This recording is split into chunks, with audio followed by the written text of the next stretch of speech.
Okay. Are we live? Let me check. Hopefully we are. Hopefully we are. Let me just double check. One.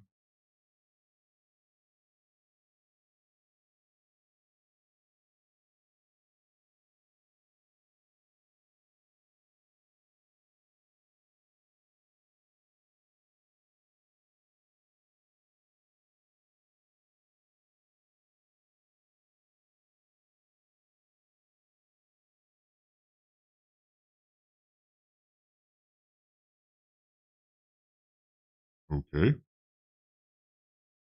Let me just make sure. The microphone is acting weird a little bit. Okay, it's fine. Should be fine. We should be. Okay, are we live? Are we live? There we go. There we go. Good morning, good morning, good morning. Everything seems to be working.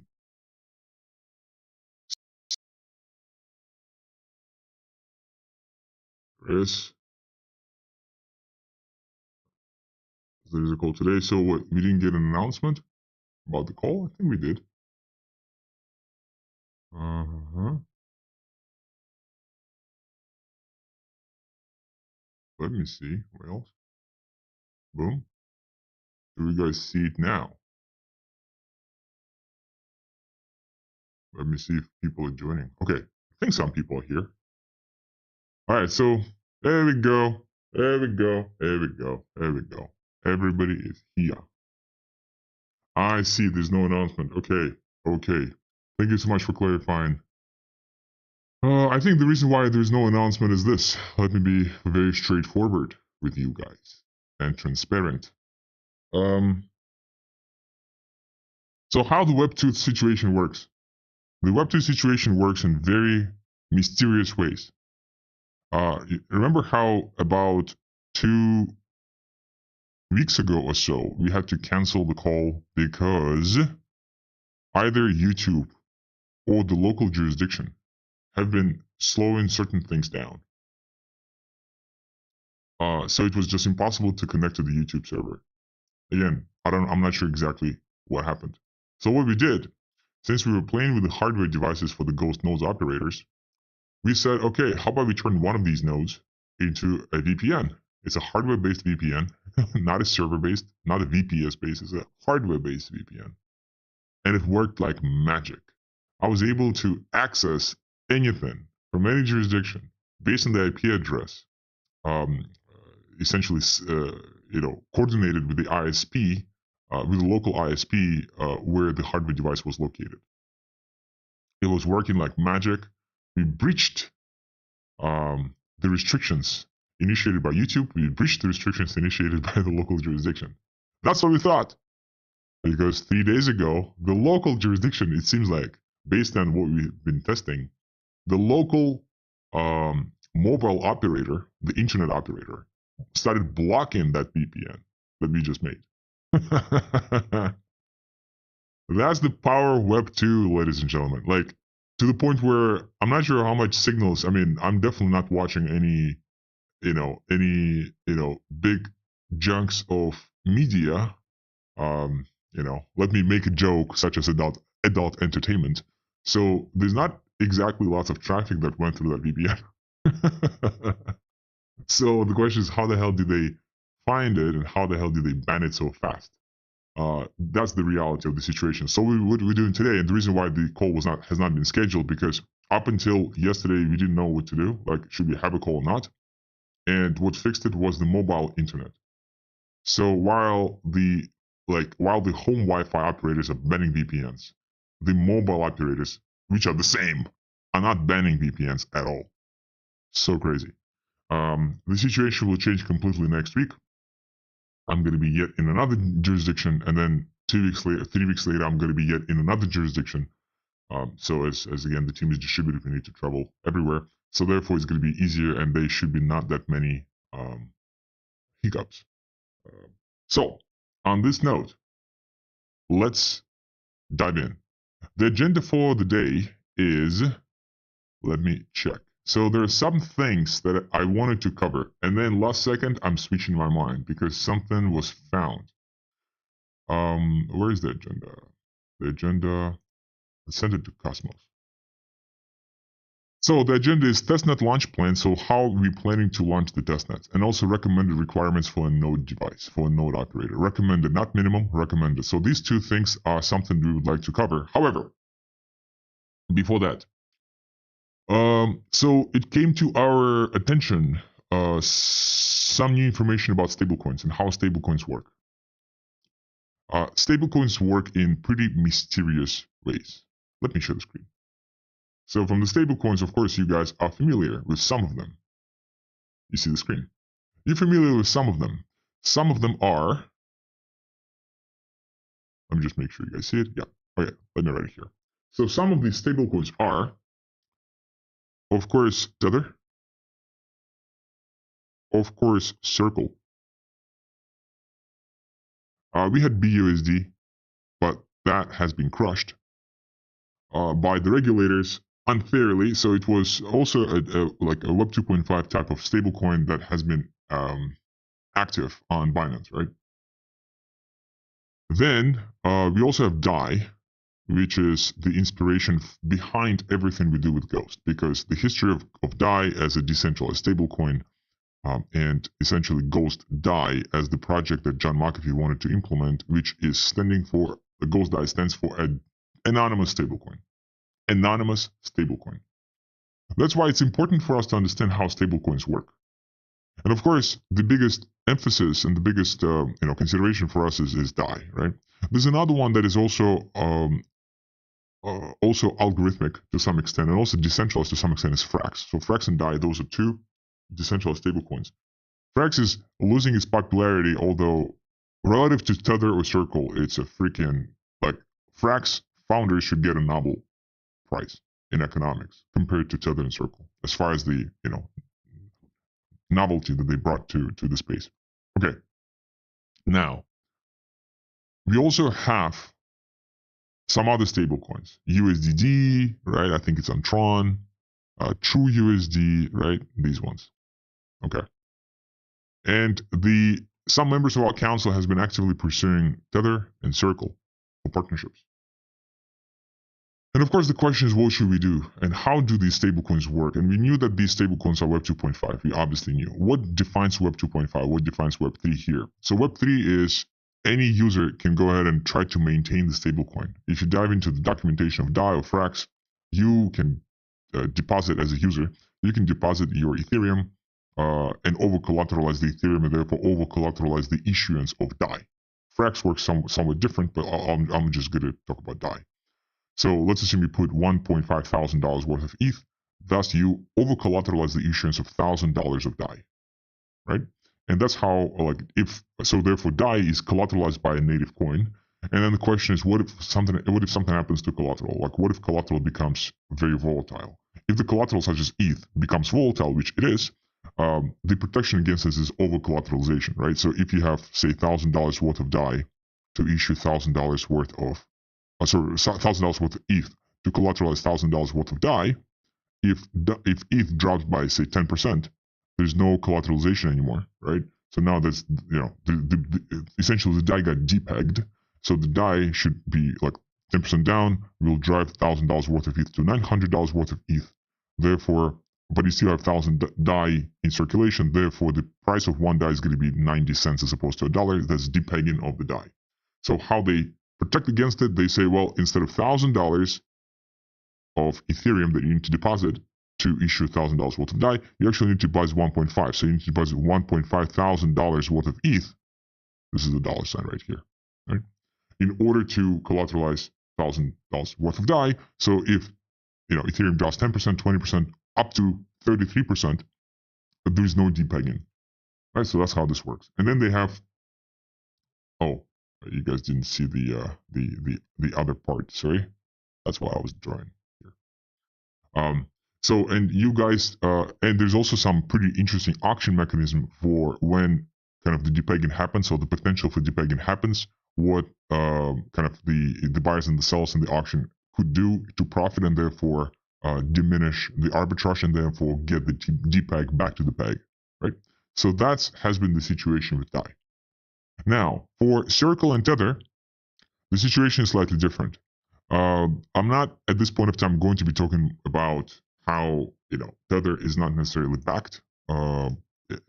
There's some research saying that potentially Tether is only backed by 70%. But again, we cannot spread the rumors. We don't know that for a fact.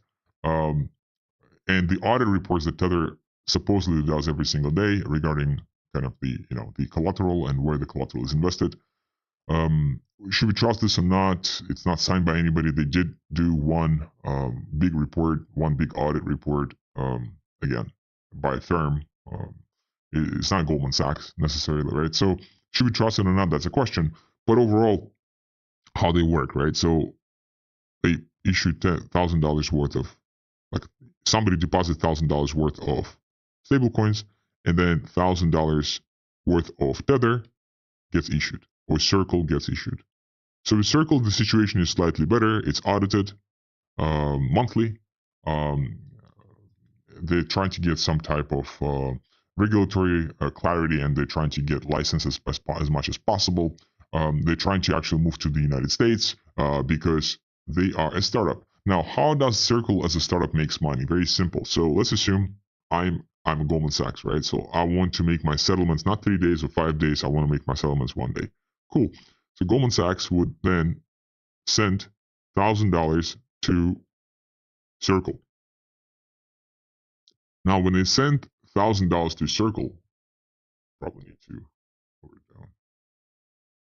Yeah, when they send $1,000 worth of Circle, they get 1,000 USDC minted. And then, of course, you can burn that 1,000 USDC in the equivalent fashion. You can just send it back to Circle and get your cash back. Now, Circle now has $1,000. So what they do with that $1,000 in the zero interest rate environment, not much. But when it comes down to actually depositing that $1,000 to, say, federal funds rate at, say, 5% into T-bills, treasury bills, or whatever. So now all of a sudden Circle makes 5% on every single deposit. And that's the profit. And now Circle is a profitable enterprise. And what they've done, they built a Web 2.5 token that is fully controlled. And the value add of Circle versus other issuers, for example, is licenses that they get, enabling Circle to operate in certain jurisdictions. So at this point of time, Circle is moving out of Ireland, where they supposedly, allegedly, have been initiating some tax-friendly schemes, which probably not tax avoidance, not tax evasion, but tax avoidance, which is legal. But it seems like somebody told them to move the fuck to the US, and now they have to do it, and good luck. And then the question, of course, is if somebody can tell such a huge corporation to move to the US, who is really behind the Circle? Because if Circle is a free enterprise, who can tell a free enterprise what to do, right? But if somebody told them to move back to the US, apparently the US is trying to protect any type of issuance of a US dollar.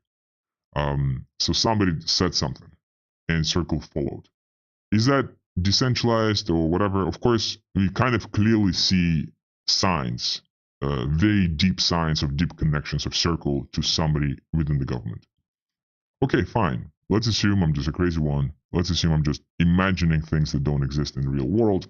Tether, by the way, works in a similar fashion, except for the fact that Tether does something even crazier.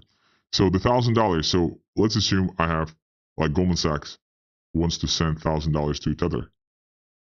And then, of course, 1,000 Tether gets minted. Great model. Then what happens is now Tether has $1,000. So, I mean, the obvious solution is just to move that $1,000 into treasuries and get 5%.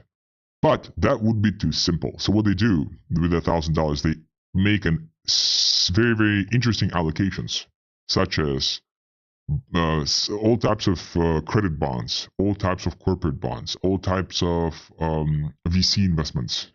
So they are diversifying the investment. So if the investments that they've made as far as Tether are not making Tether, well, let's put it this way: if the investments that Tether make turn negative at any point of time, there's a DPEG. And of course, there are rumors that Tether doesn't even have 100% of the collateral. So Tether has based on the rumors, around 70% of the collateral.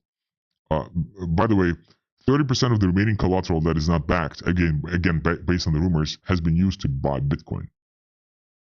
So now the question is, Bitcoin price is a little bit hyped. By whom? If you look at market cap of Tether, you will see how huge that market cap is. So actually, let's check it out, how much it is. Maybe 100 billion. 1 second. Yes, 120 billion. Boom.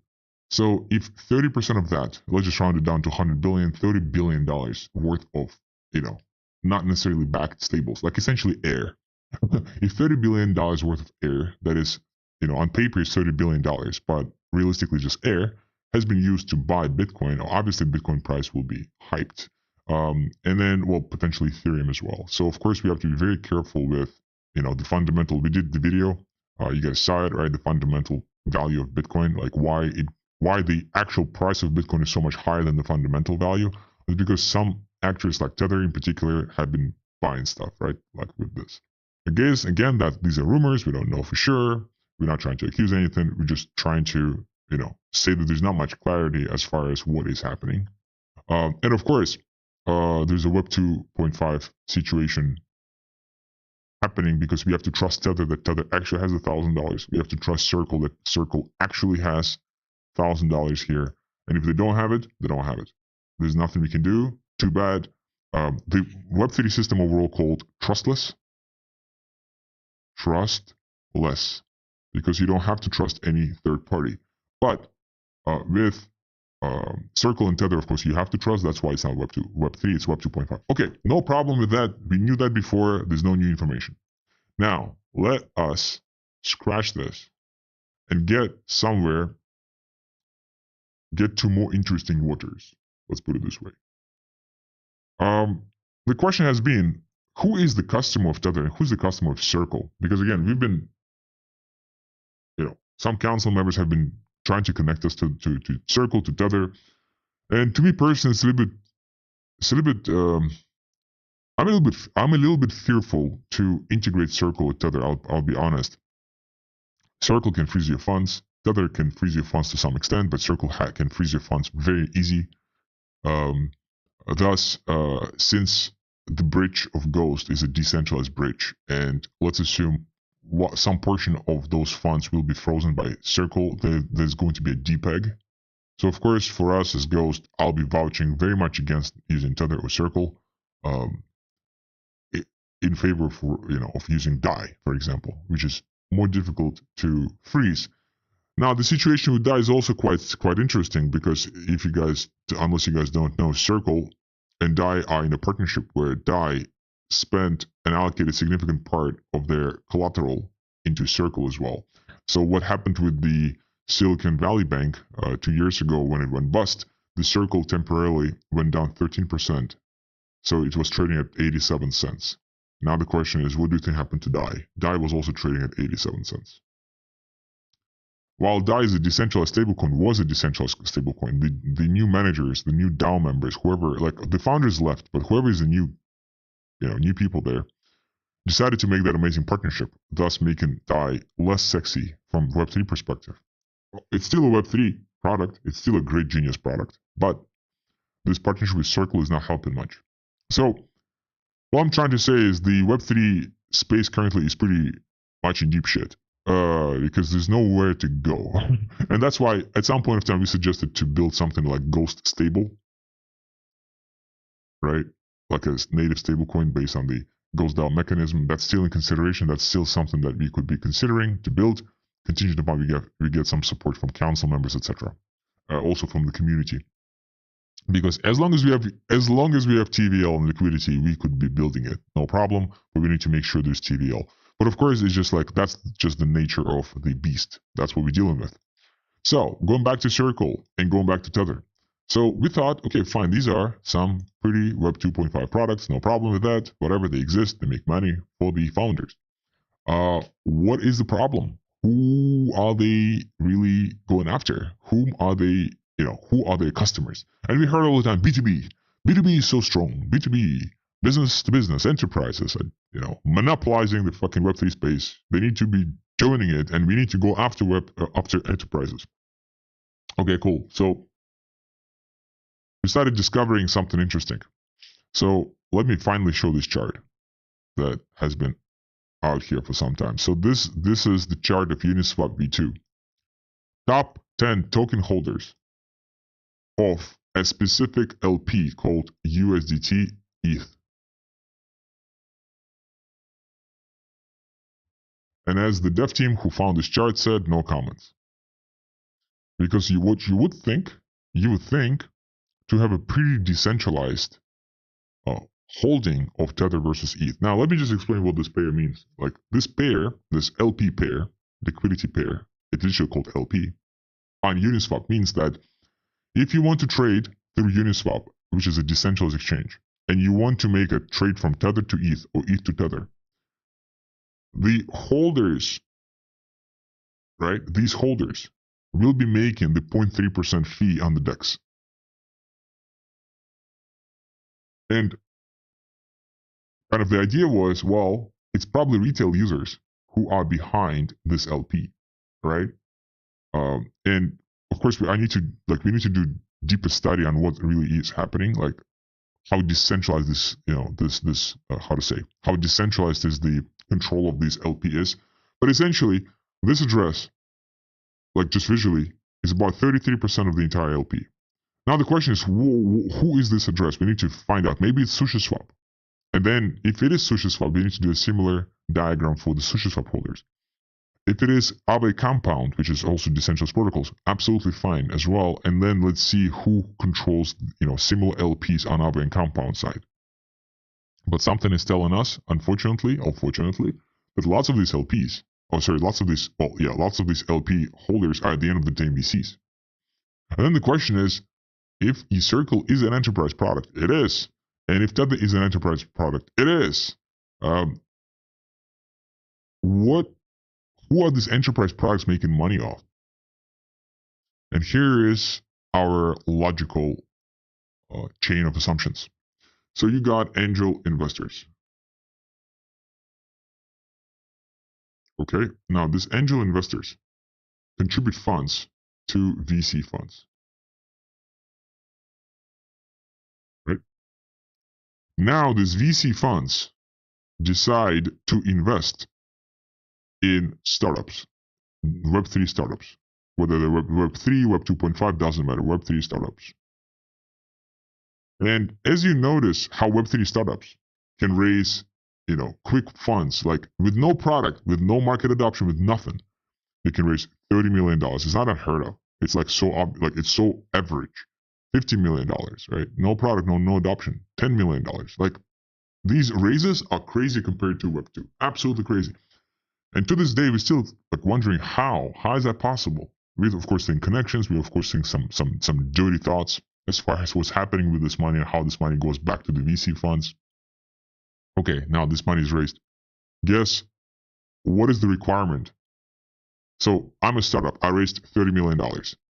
What is the requirement that VC told me that I have to do with the money? Of course, I have to spend it. I have to hire talent. I have to rent an office space. I have to buy a domain. I have to start building the product that I just raised the money for.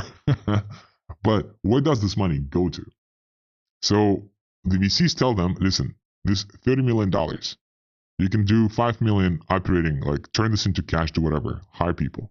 But the 25 million of treasury, corporate treasury, hold that fucker in USDC. Hold it in USDC, man. That's what they say. Why do they say that? Well, because the structure becomes slightly more complicated. So, the structure is this. These VCs right here are controlled by larger VCs. And when we say VCs, we just call institutional, right? Institutionals. That could be BlackRock. That could be JP Morgan Asset Management. That could be Goldman Sachs Asset Management. So these large institutionals are the ones who most likely went to Circle, gave Circle dollars, got USDC back.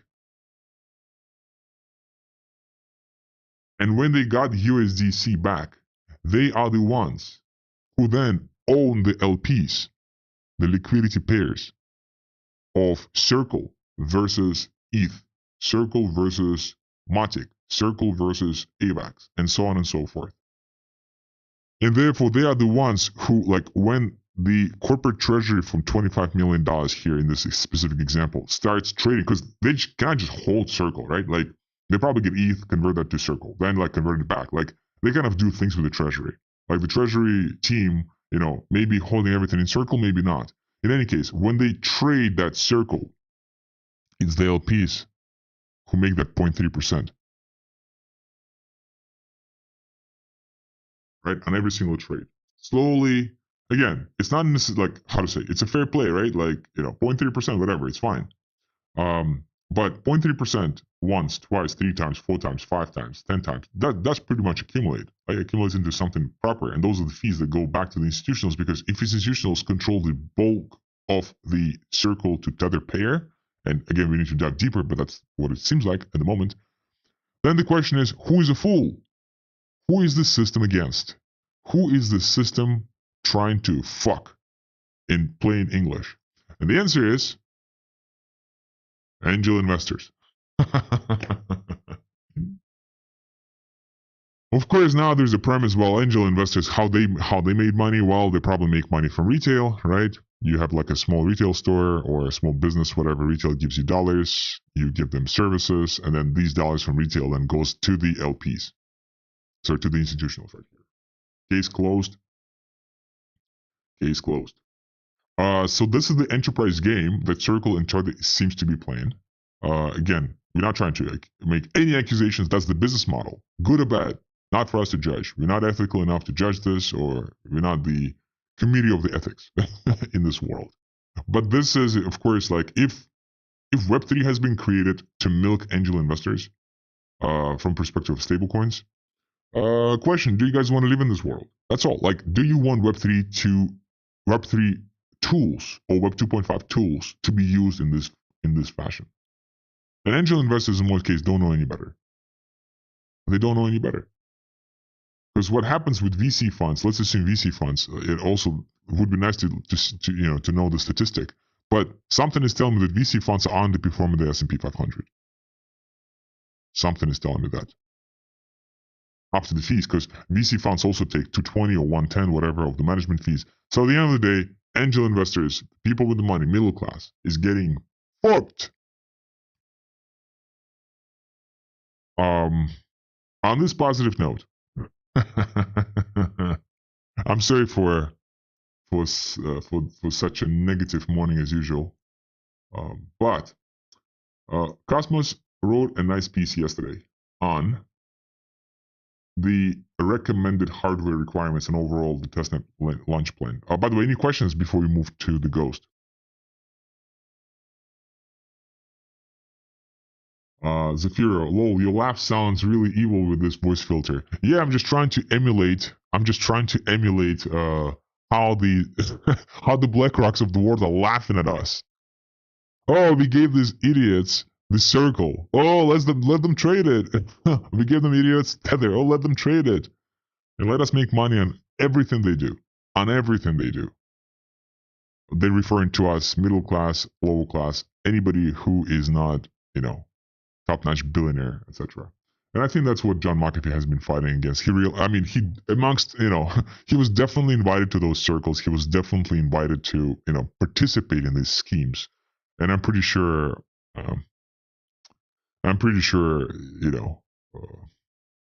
he knew a lot more stuff than we do, as far as, the type of dirty things that these guys do to us. Mr. IDK, so in what you just said, does that mean the angel investors are only benefiting by the 5 million of the 30 million they put in? Angel investors, from what we notice, specifically with VCs, so when a VC gives you $30 million, of course, it's in exchange for equity, but it's not just that. You instantly need to hire the right development shop, right? Some type of development shop. And the question is this development shop affiliated with the institutionals or not? That's a huge question. You then need to hire some type of ethics department or contractor? Typically, it's contractors, right? Are those affiliated with institutionals? That's a question. Then you need to hire the legal counsel. Also outsourced. Is that affiliated or not? So what happens with the $30 million? That $30 million, how much of that actually goes to developing a product? Based on our, I mean, we don't have estimates. Like we don't have, we don't have the statistics. But based on just the common sense and based on what we've seen, based on the evidence, just anecdotal stories, I mean, we could be wrong here. We could be absolutely wrong here. But based on what I've seen personally under the hood in some of these startups, a significant minority actually goes to developing a product.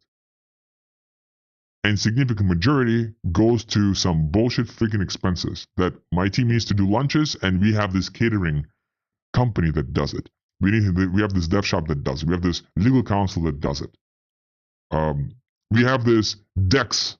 You have to do treasury. That's yet another source of kind of paying back to the institutionals. So what happens to this $30 million, significant majority of that goes towards services that are potentially affiliated with VC funds or institutionals who actually benefit.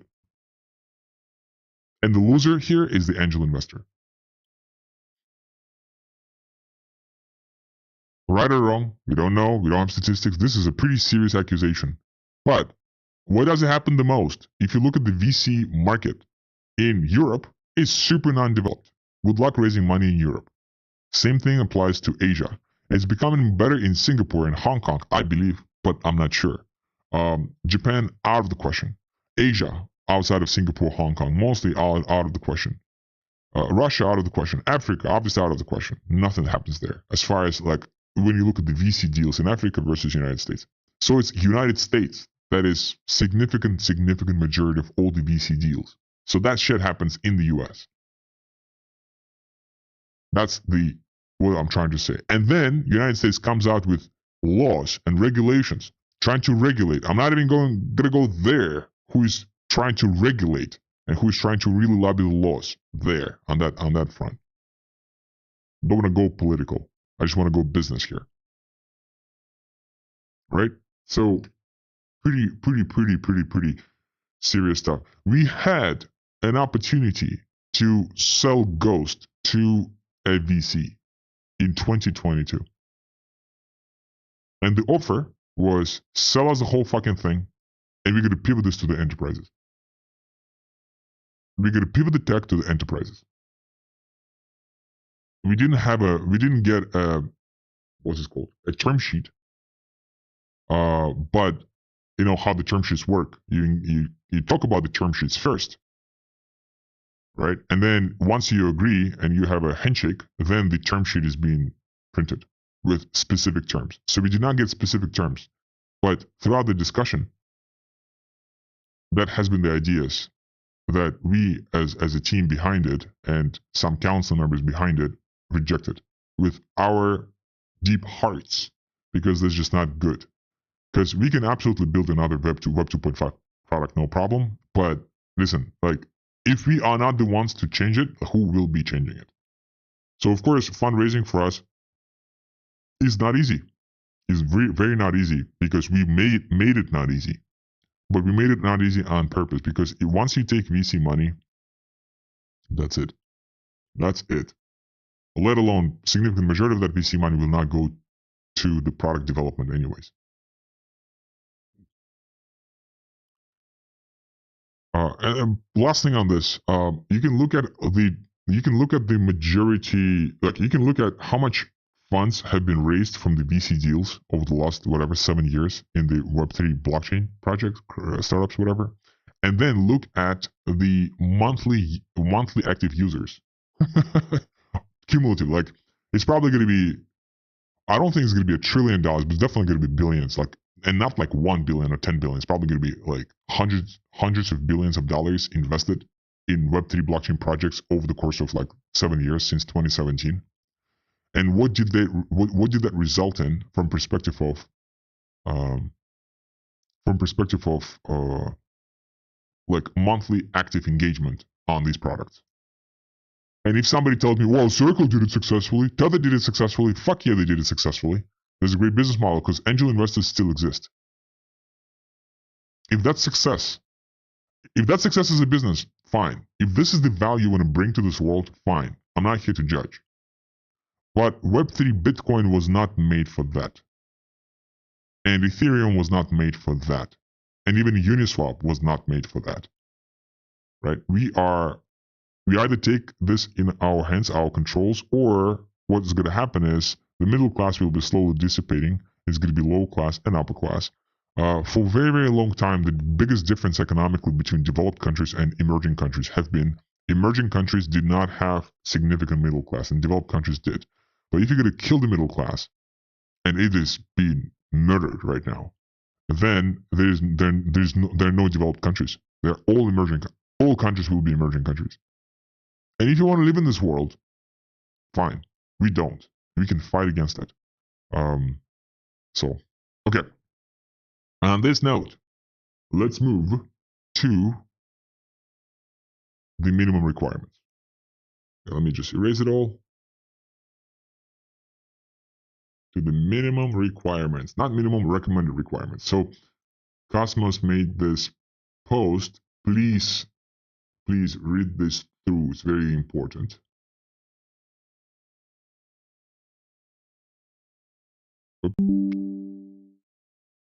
Okay. Hope you guys see it. Yeah, you see it. Beautiful. Okay. So GhostChain will have three types of nodes. So boot node, archival node, validator node. Obviously, we've been mostly talking to you guys about the boot node and also about the validator node. But I think we finally came out with the recommended specs. These are not the minimum specs, these are recommended specs. So let us tell you what happened. So we've been messing around with different types of hardware that could be potentially running a node. So we got a couple of Raspberry Pis, more than a couple actually, tried that there. And at the end of the day, for us to kind of ensure that the network is stable and it's not like super slow, and you guys are pretty much excited about it, it has been decided to up the recommended specs for the first launches of the testnet. And I will explain what that means specifically. But here we have, for the recommended specs, so CPU 2 cores, RAM 6 gigs, storage 256 gigs, although I got 512, and internet speed, whatever you have, right? Like, if you have it, right? Which is pretty, whatever, minimum at this point. But again, not for all the countries. For some countries, this is a pretty good Wi-Fi, which is not easily achievable unless the local Wi-Fi operator plan is upgraded. So this is what we are going to start with. These are not minimum, these are recommended. How do they work? We do the recommended specs first. We incorporate anybody who has these specs. If you have a home machine like this, great, but ideally do not use a home machine because the machine needs to be running 24/7. Ideally buy a machine if you have a chance, or use an old machine that you have, because I know that I have maybe 3-4 laptops that I'm kind of using for other purposes once every 2 years, but other than that, they're not active. And I have like my home computer, which I don't want to be run 24/7 because I have stuff on it. So ideally buy a machine. And again, if you buy the machine with these recommended specs, so I spent I think $200 on the machine that is more powerful than this. I think Cosmos spent $150 on a machine that is more powerful than this. So this machine could potentially be purchased for $100, $150, $200. To some guys, $200 is money. So don't buy it yet. If $200 is money, do not buy it yet. These are recommended specs. These are not minimum specs. The minimum specs could potentially be lower, and therefore you could spend less money. Now, if you are to use a VPS, a virtual server, you could do that too. The server shall be probably $5 a month. I know some council members want to do a server. Of course, you can make it $50 a month if you want to, but I think $5 a month will make it. And some servers will be even less than that. Some servers could be even $3.50 a month. But that's not very much recommended. Why it's not recommended? Because, well, we're vouching for decentralization, and of course, whichever is easier, this one product or protocol, ANKR, Anchor Protocol, reached out to us because they are specializing in that. They're specializing in rising nodes. How did they find out that we have a chain? I don't know. They reached out, and there's definitely some Block Daemon. There's some projects out there that specialize in running nodes for you as a user. Do we need to make partnerships there? For what? For the sake of what? For make the space even more centralized? The thing behind the financial ecosystem, the thing behind building something decentralized, that actually has a meaning, that actually can provide alternative vision for the future, is not partnering with Anchor and allocating 80% or 90% of all the nodes to that one centralized provider, right? Because what's the difference then? What is the difference? Zephyr is asking, what's an indication of the scale? How many nodes would we need? So that depends. Are you asking Zephyr from perspective of like total nodes on the network, or just like for you, how many nodes do you need to run? And I know there's a slight delay, about 30-second delay, so please answer and I'll move on. So let me talk about how we are going to be launching the testnet. So there's a thing called testnet. Like, okay, let's do like this. Both. And this is if you ask for both. And these are the timelines. So let me answer the first question. So how many nodes do we need to run total for the network? We don't want to give a specific number, because a specific number, if you miss the specific number, it may seem it's a failure. If you overexceed this number, it may appear as a success. And there's no such thing as a success or failure. There's like none of this stuff. So the more the better. That's the answer. But if you look at the comparables, Ethereum has, with proof of stake, they claim to have, I think, like 250,000 nodes or something. That could be true. I'm not sure. Again, we need to like dive deep. That's pretty, like, if it's these numbers, is great. But when we look at some other numbers, it shows 4,000 nodes, for example. Bitcoin has 18,000 nodes, and it did have 9,000 nodes just a year ago. So it went up double. It's for years has been 10,000 full nodes. Tron has 7,500 nodes. So I think if you get to 10,000 nodes at some point of time, that will mean that a lot of people want Ghost in their lives. That's what it means. And the question that I like recently, that I stole from this angel investor, actually, who did not get screwed, because apparently he's still alive and kicking, who did not get screwed by the VCs much. He was an angel investor into Lyft, into like one more big company, whatever, but like some big companies there, some big successes. He's asking this great question: why Project XYZ is from the future? So like, why Ghost is from the future? Like, why? So in 20 years, in 50 years, why Ghost will still be there? Right? Snickers or Coca-Cola or Pepsi-Cola have a good answer. As Warren Buffett said, he was driving with somebody and somebody asked, like, how do you know what's going to happen in the future? He's like, tell me, what was the most sold candy 50 years ago? He's like, I don't know. Warren Buffett, Snickers. Okay. What is the most sold candy now? He's like, I don't know. He's like, Snickers. Right? So some things don't change, right? So like, for example, in case of Snickers, like in case of cola, in case of like some consumer products, why are they from the future? The population keeps growing, and the candy bars or the drinks, right, or some fast food places, they got certain market share, and it's unlikely that this market share is going to be disrupted. And since if the standard is not disrupted, and as long as the population keeps increasing, the stock will keep increasing. That's why sneakers could be from the future. That's why Coca-Cola could be from the future. You go to the most, unpopulated village in some country XYZ, and most likely you will have Coca-Cola there sold, right? So that says something. Now the question is, why an EVM chain, Celo, for example? I don't want to again pinpoint it, but like, why Celo is from the future? I don't know. What do they build that makes them from the future in 50 years? What makes them special? What makes them different from Ethereum? Because they forked Ethereum and they just made a different logo. Ethereum was blue to gray color, and Celo is yellow color. Will yellow color help them become from the future 50 years from today? I don't know. Probably not.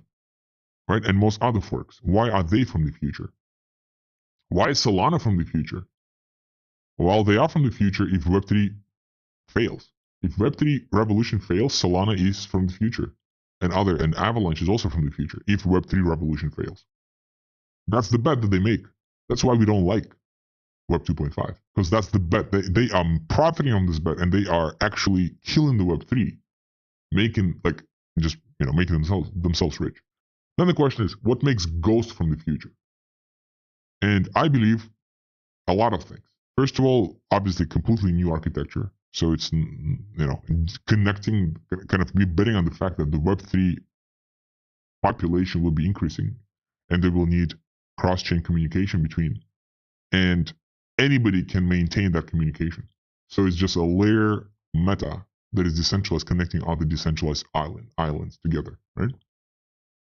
Then, if you can get to 10,000 nodes at some point of time, which is matching Tron, which is matching Ethereum, which is matching Bitcoin, in some more or less organic fashion, that means that people want Ghost to be in the future, right? So I think that's the type of communication that needs to be had, and the type of vision conversations that you guys need to have with your networks if you want to, because at the end of the day, we're not like, money is a consequence.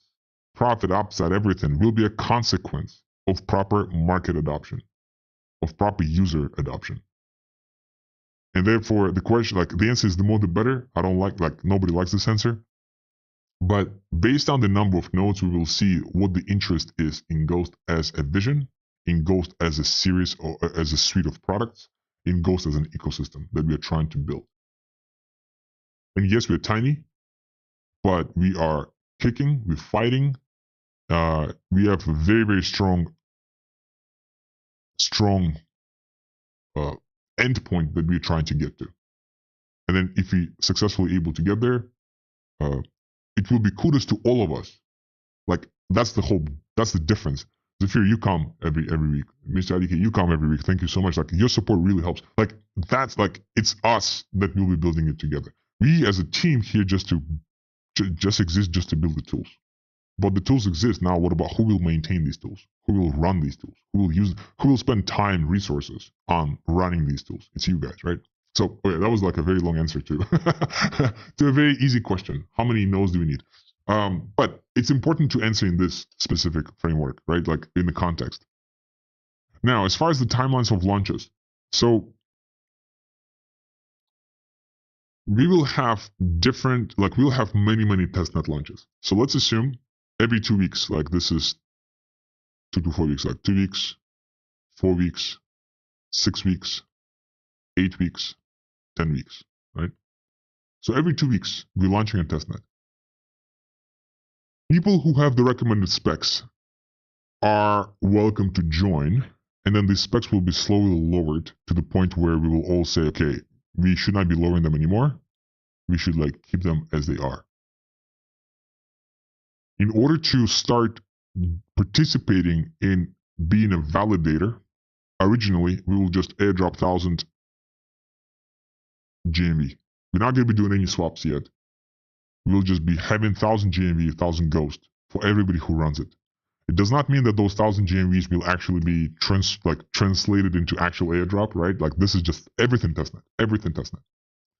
Some people have 250,000 GMV. Some people have 50 GMV. We give everybody 1,000 GMV. Those 1,000 GMVs, those are just points. They will not necessarily convert to the mainnet points, mainnet tokens.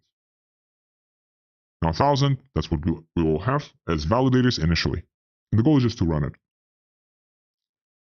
The first testnet for everybody will be the most difficult one.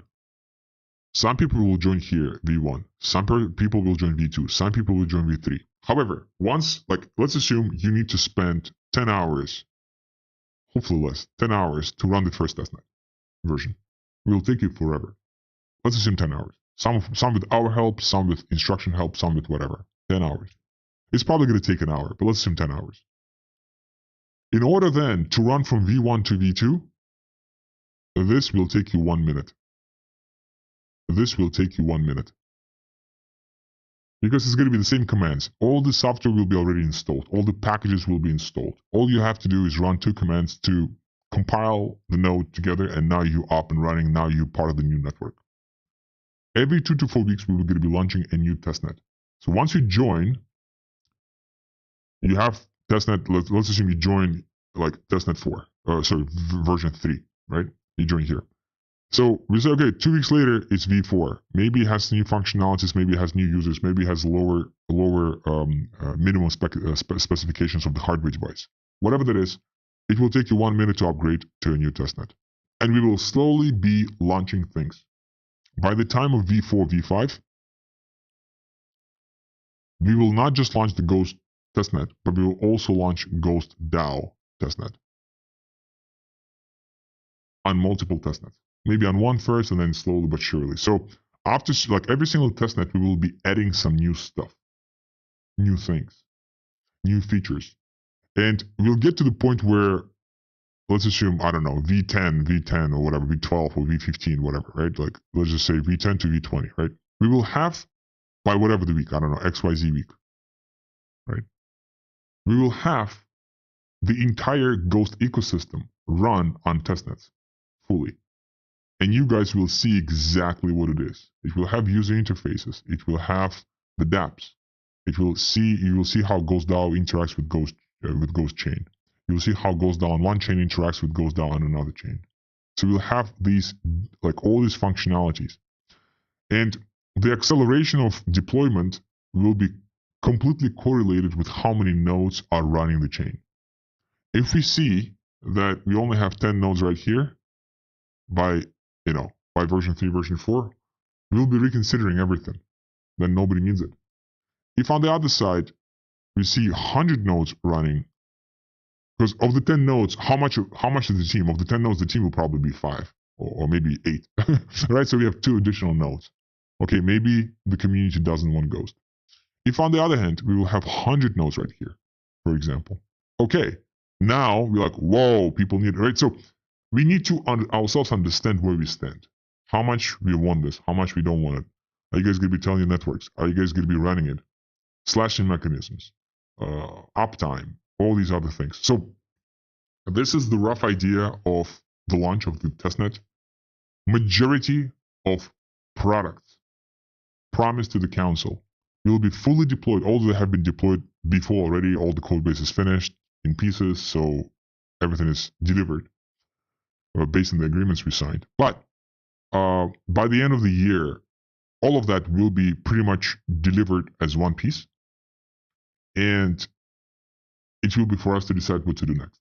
When are we ready to then go for the mainnet of Ghost? So by the end of the year, so we have September, October, November, December, very busy months for us as a community. As I say sometimes, when it's a good time to start telling your network about it, like yesterday. But these 4 months, you need to really feel what the tech does, how the tech does it, and start helping distribute the message. I'm going to be attending a huge conference in Asia this next 2 weeks, and we prepared some level of business cards. We printed them out, 300.